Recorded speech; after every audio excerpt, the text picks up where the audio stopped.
Right, so we all remember the workshop heater I installed 2 years ago. Hasn't been touched for 2 years. The only thing I've done is I've actually moved the air intake because it was drawing in cold air from outside, and I wanted to draw warmer air from inside the workshop during the winter. So what I want to do is I want to take this apart and see actually how much carbon has been built up, or soot if you want to call it soot, how much soot has built up inside the burn chamber during the 2 years of running. Could either be a lot or could be a little. So let's get it stripped apart, let's get it dismounted, and let's get on the bench and see exactly how dirty it is inside, and we will give it a service ready for the winter coming. Right, so what we need to dismantle it is we need a flat bladed screwdriver, we need a 10mm deep socket, and we need something to clamp up the fuel pump to stop the fuel coming out. So I've got some hose clamps here. So I'm just going to put a hose clamp onto the fuel line, and we're going to clamp that. That means we can remove the fuel line without the fuel being dripped out of the line. So, but first things first, we need to make sure we turn it off. So we're going to turn off the power, so there's no power going to the machine. So what we're going to do is we're going to undo the exhaust clamp, which is mounted in the bottom here, and we're also going to undo the air intake pipe, so we can remove these, so that one can come off out of the way, and then we can pull the exhaust off out of the way as well, like so. We'll pull our fuel line off like that. So they are all off now. So we're just going to disconnect the circulation system that I put on it. We're going to remove the hot air pipe that goes into the workshop, like so. And all we've got left to remove now are these four retaining bolts that hold it on the metal plate that it's fixed to. It's actually sitting on a metal plate on the wooden shelf. So we're just going to loosen those off.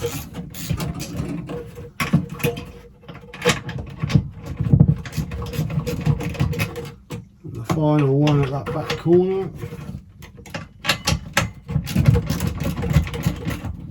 So they're all loose. So we'll just remove the socket from the ratchet, and we'll just remove the nuts,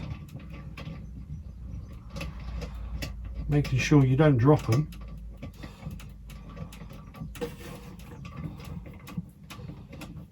So there's one.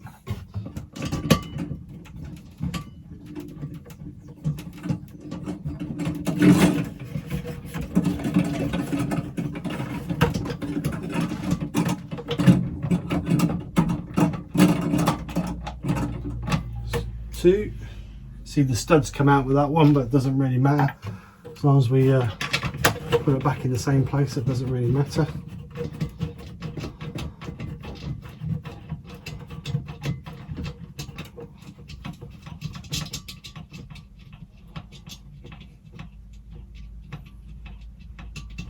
Like I say, this hasn't been touched since I put it in. The only thing I did do, like I said, is brought this air intake inside the building, because when that was really cold during the winter, we was drawing in a lot of cold air and it seemed to be using a lot of fuel.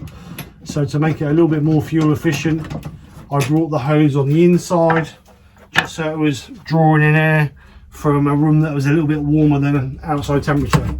So that's all loose now. So what we need to do is just remove the electrical block, just pull it apart, press the button and pull it apart, like so, and then we should be able to lift this off and get it on the bench. So let's get this on the bench. So there it is, all on the bench. You can see here we've got a little bit of soot around the exhaust, but you expect a little bit of soot around there because obviously that's where it chucks all the rubbish out. So to dismantle it out of the case, we just need to pull this rubber off here. We then need to remove, this is obviously a piece I've printed to do whatever I need to do. We then need to remove this casing. See, there's a bit of dust in there. The problem I have is because it's drawing in recircled air from the workshop, it picks up dust from when I'm turning, so that's the trouble I have. So we'll remove the case, but we'll clean all this, we'll put it all together. So what we need to do now is we need to pull this wire out, so it's disconnected, and then you can see it's just automatically dropped the bottom case. So now we need to just remove the actual burner from the case, and that's the actual burner removed.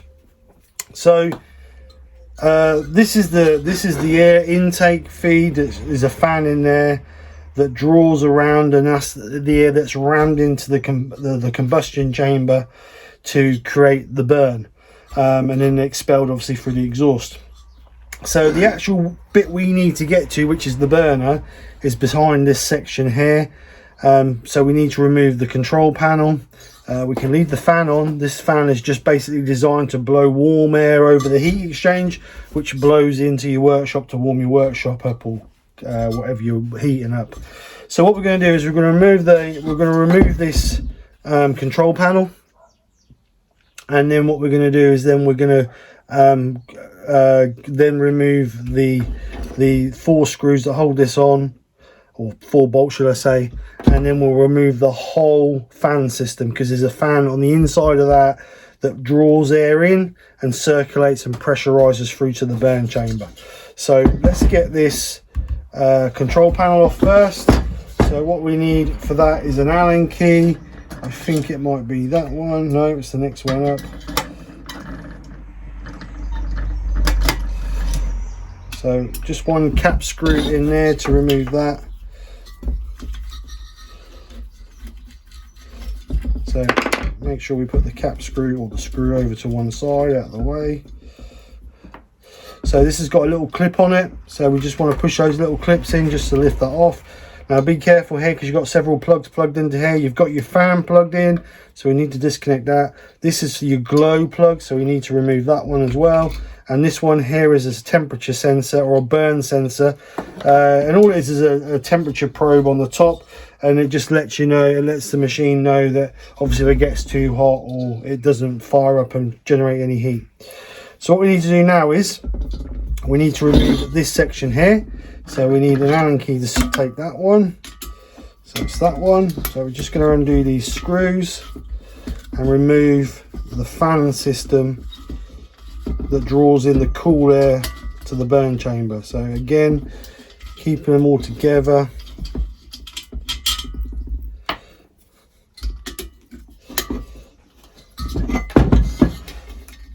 So be careful, because it can be a bit messy if there's going to be lots of soot in here. You're going to get kerosene or diesel, whatever you burn, contamination, because obviously there's still fuel within the jet that's squirted into the burn chamber, so there's going to be a little bit of fuel come out of it as well. So just be careful that when you actually take it apart, you're going to get a little bit of contamination. If you're really worried about your bench, put a sheet down or a piece of metal or cloth or something, just so it catches anything. So that's the burn chamber, or the fan disc unbolted. So we're just gently going to pull it, making sure that we don't damage our gasket. As you can see, that is the fan. A little bit of soot on there. So that's the fan that draws in air. So we've got, like I say, we've got a little bit of soot on there. Shouldn't really be any soot on that. But anyway, so this is inside the air chamber.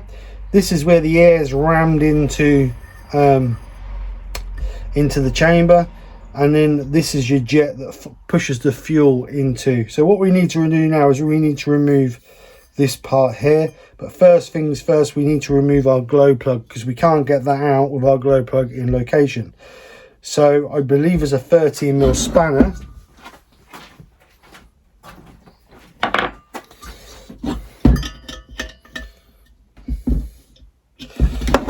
Yep, it's 13mm spanner, so we're just going to remove that gasket It just creates a little bit of a seal in there. So we're going to crack that off. Cool, she's tight. Actually, might be 12 mil.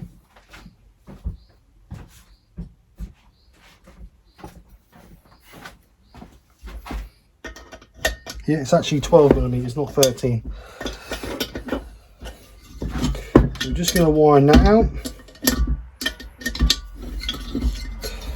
Just be careful because you don't want to be damaging your glow plug. So just nice and steady. And it's worth stripping it down once every year, really, I would recommend. But if it's burning well, I mean, that's your glow plug, nice and clean, so there's no soot on that. It's always worth getting it prepared, ready for winter.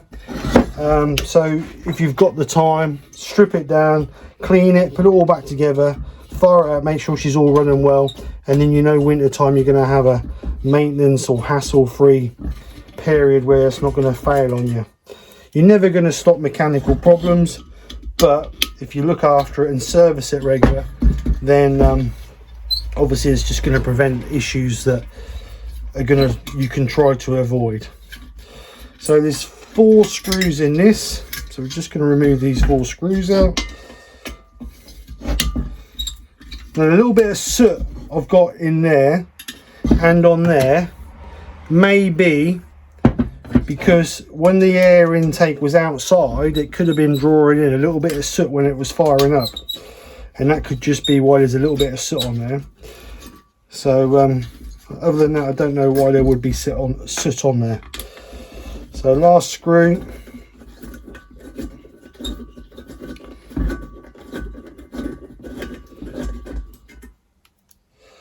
So right, so now we're going to be pulling out our burn chamber, so nice and gentle. We don't want to be pulling it out and break anything, so we're going to pull that out there.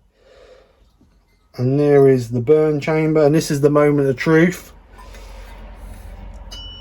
That could be why I've got a little bit of soot, because the gasket itself has failed there. You see there's a little bit of a gap there and a little bit of a gap there, so the gasket could have failed.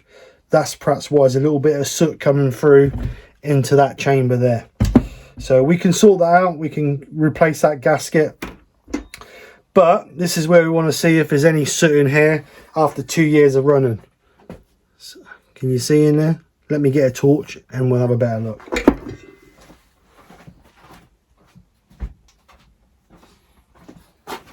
So remember folks, this is after 2 years of running 24/7 for, let's say, 4 months of the year. So as you can see that, hardly any soot at all in there. We've got a little bit of soot. Don't know if the camera will pick it up. Got a little bit of soot around that back edge, which I think is going to be hard to see because the camera, where I get it where I want to be, the camera's in the way, or the light's in the way of the camera. But really, for something that's been burning for, let's say, 1,000 hours, if not more, that is fairly clean. So inside the chamber, as you can see, a little bit of soot in the chamber, but we can clean that out with a wire brush. But again, for something that's really been long time burning, fairly clean. Right, so what I'm going to do is I'm going to get a brush and I'm going to clean all that out. But before I do that, I'm going to put a cloth on the bench so I don't get soot all over the bench.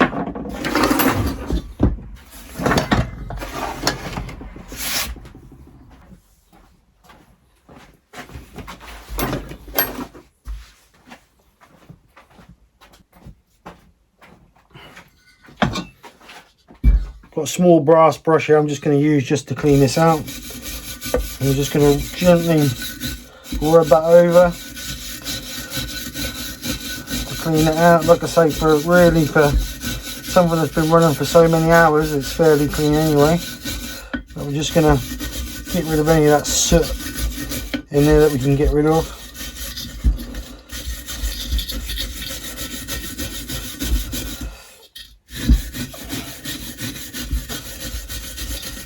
Again, this is just really part of a bit of maintenance, ready for the winter. So I'm just going to clean that out, tip that in the bin. I'm just going to do it again. Try and get as much as we can off.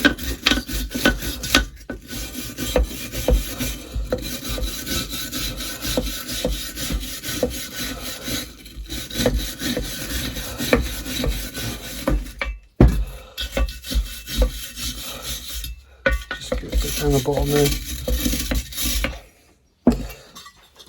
And I've got all the soot. I'm just going to get the airline and blow it out, point it away from us.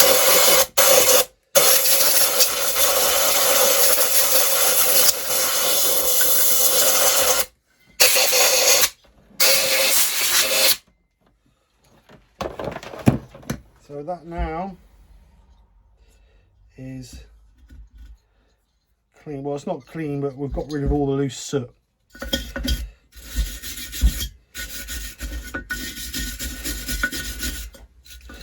As you can see, got rid of all the loose soot.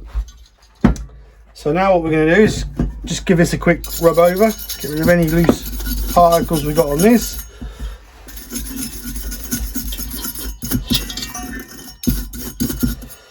We've got that little bit on that edge there that we'll just clean up. Now for a machine that these aren't, which isn't very expensive anyway, the parts are quite cheap for these. So the good thing is if you do find anything that needs to be repaired while you're servicing it, you know you can get it all repaired and done before the winter comes.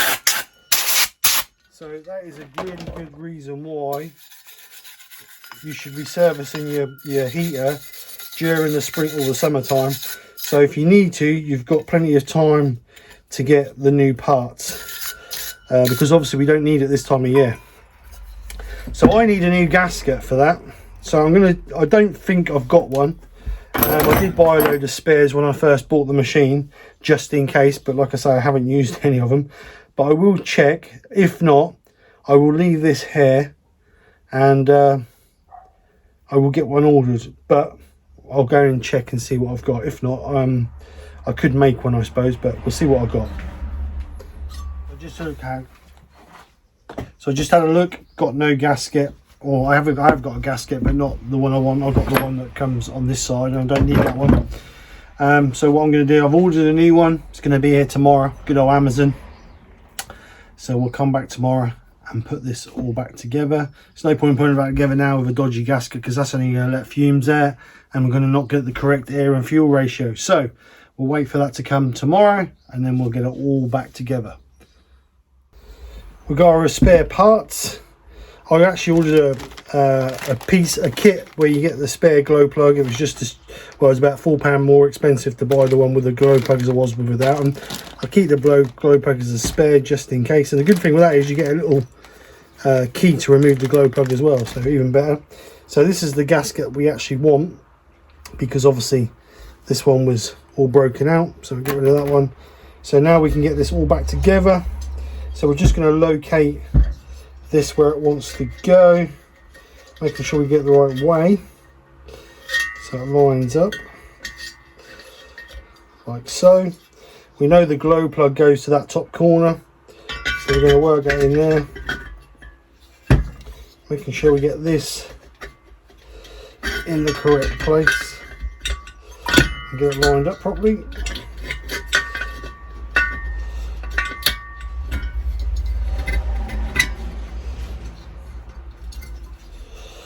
I think I might have that gasket on there the wrong way around. So let's just turn that around and try that. That's better. So what we'll do is we'll get our gasket lined up, and we will get our bolts back in.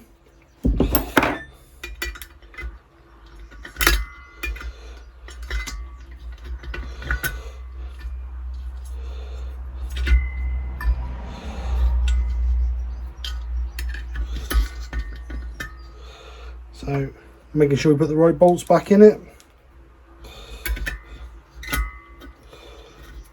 just going to put them all in to start with, and then we can nip them up once we've got them all located.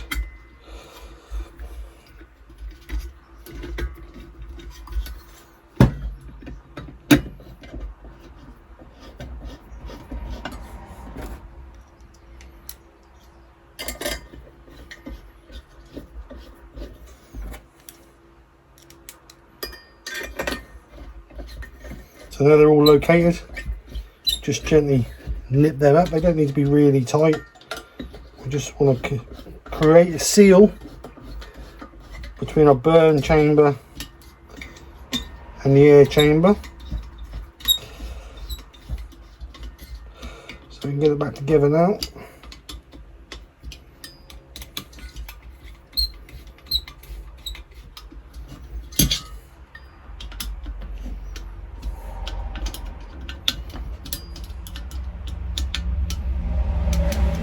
Just going to nip those, making sure we can press up against our gasket.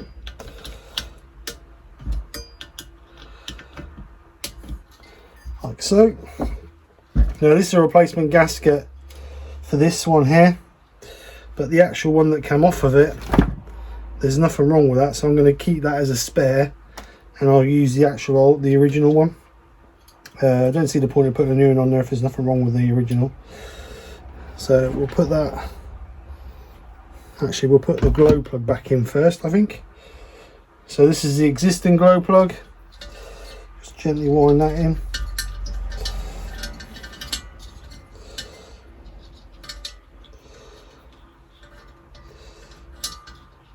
Be gentle with the wires because we don't want to break the wires. So it's tight, so I'm just going to nip it up with our 12mm spanner, like so.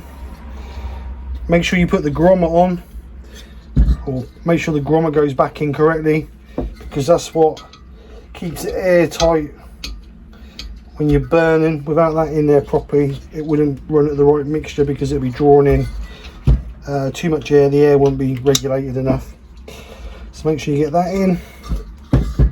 So now we're ready to put our fan on. So we're going to put this on the right way. Going to put a bolt through the hole just so the gasket don't move about. One down the bottom here, just so the gasket doesn't slip about as we line it up, like so. Gonna line it up. Gently going to wind in the bolts. Again, we're going to put all the bolts in before we do them up tight to make sure they all go in properly.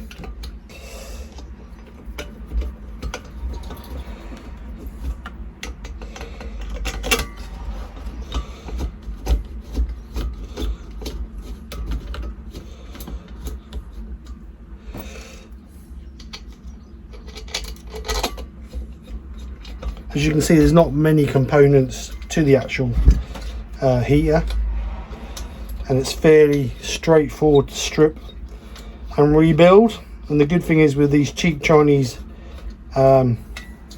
heaters is that all the parts are accessible to get.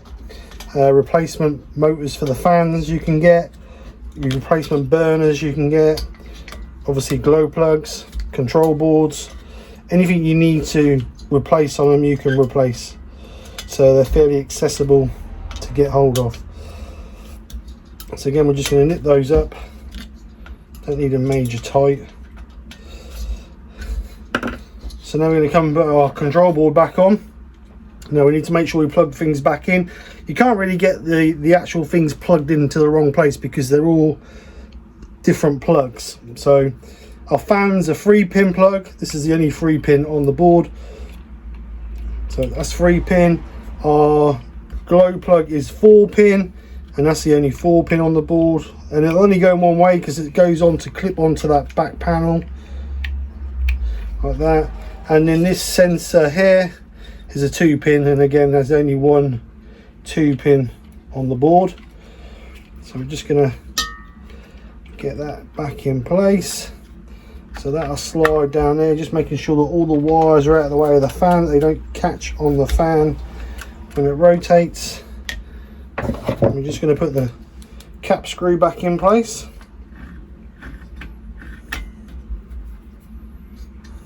So that one there, I'm going to tuck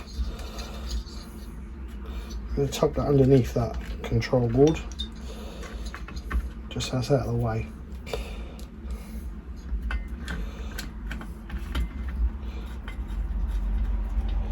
So again, just nip it up, don't need to be tight because it's only plastic. So there you see, that's the actual thing back together. So the last thing we've got to do is just put it back in its case. I'm just going to quickly clean the case out with a rag.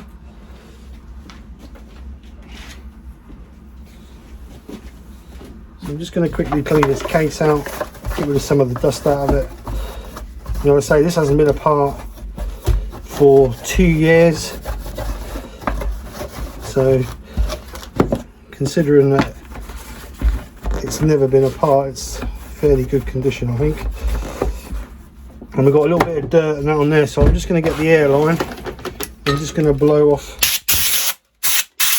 the dust off the thing. Keeping the dust off that just helps it be a little bit better balanced. So what we're going to do now is put it back in its case. So slide the heat exchange in first, and then that in there. Make sure the exhaust goes in, and then the electric plug that in like so. It'll gently slot in, fit the top, he says, like that. Just clean that off as well, it's a bit dusty. And we just screw that up, and then my connection goes on there. And then the last thing we've got to do is we've got to put the rubber seal back on, which just stops any major heat coming through. And then we're ready to mount it back on its mount, which we'll go over and do now. So it's just basically fitting in reverse of the way we took it out. So we'll slot it in there. First thing we'll do is we'll get the mounts in. Remembering we had a couple come out with just the whole studs came out, so we'll put those back in into the back where they came out.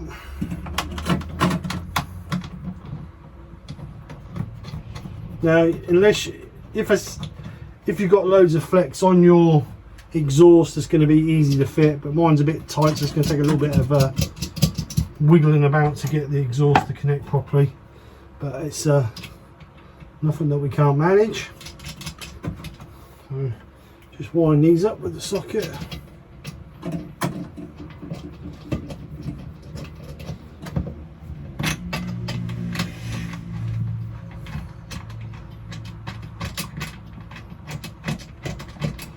So just nipping these up to start with, and then we'll just nip them up with the spat or ratchet. You don't need to, they don't need to be really tight. There's no real movement in the machine to cause them to vibrate loose. So we're just going to nip those up.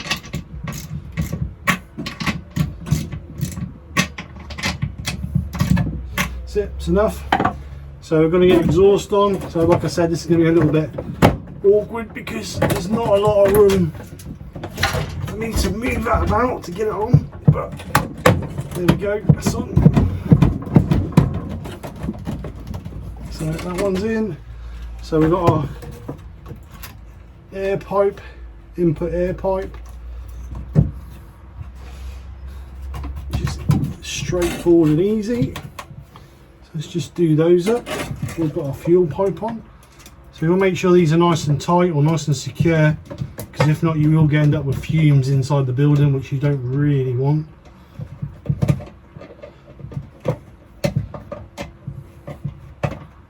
So nice and tight. Air inflow doesn't really need to be tight, but that doesn't really give you any fumes back, but nice and secure. So our fuel line on.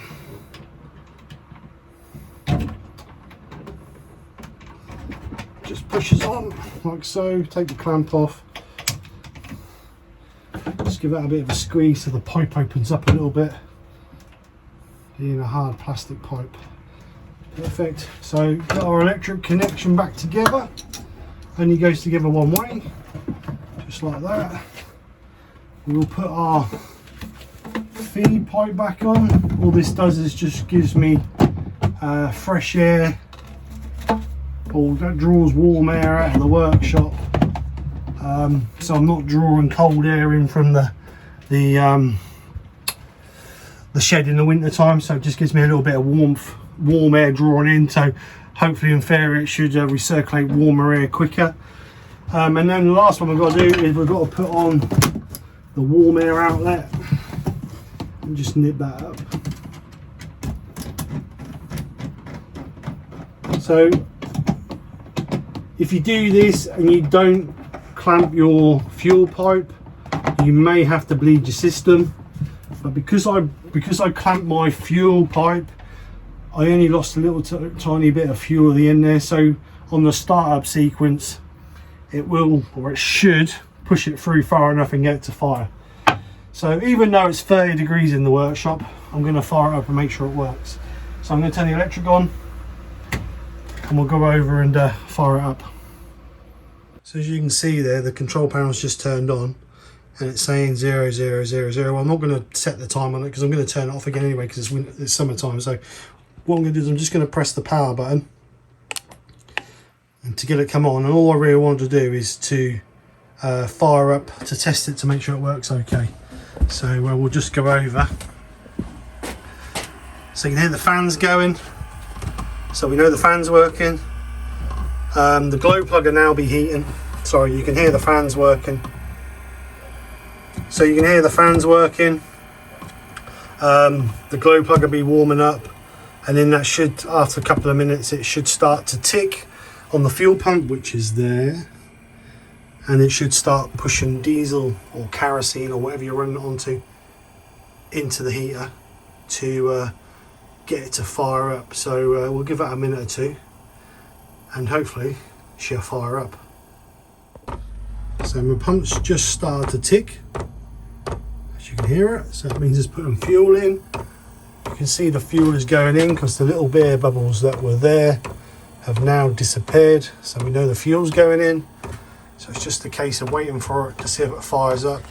It will cough and splutter a little bit because obviously it's low on fuel to start with, so hopefully it won't. There you go. You can you hear it? It's just fired up. So what it should do, it should ramp up to quite a high speed, and then it should slow itself down again. So we're just going to let it build up speed. At the moment it's not firing truly because you can hear it bellowing, but once it starts getting fuel into it properly, it should start to sound a little bit quieter.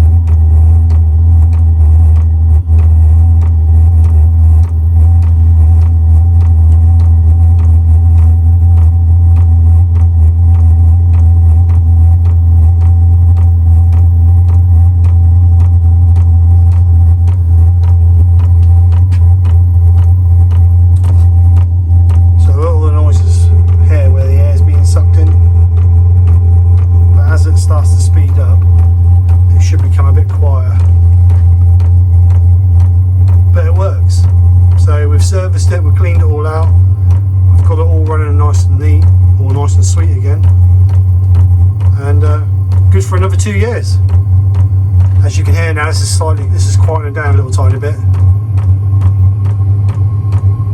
There you go, a lot quieter. You're always going to get a bit of noise through there because it's drawing in, it's sucking in air, but you can hear now that it's running a lot more sweeter and more efficient with the fuel and air mixture.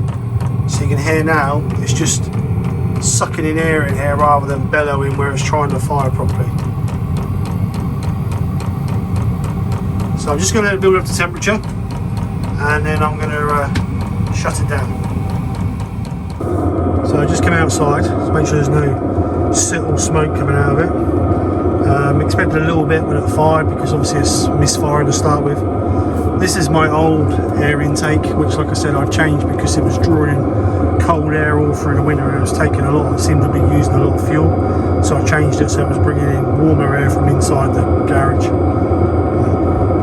So yeah, you lose so much heat through that, it's a shame really, but it's better outside than in. So I'm just going to let that run up to temperature and then we'll shut it down.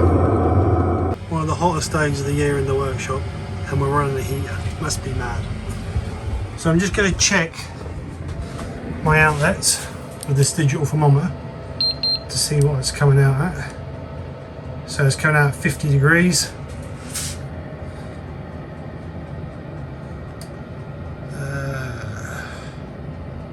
It's gone down now. It's slow right, it's run right down now. So right, so it's up to temperature, it's chucking out hot air, it fired up sweet. So what I'm going to do is I'm going to shut it down and it's ready for winter time. So let's shut this down.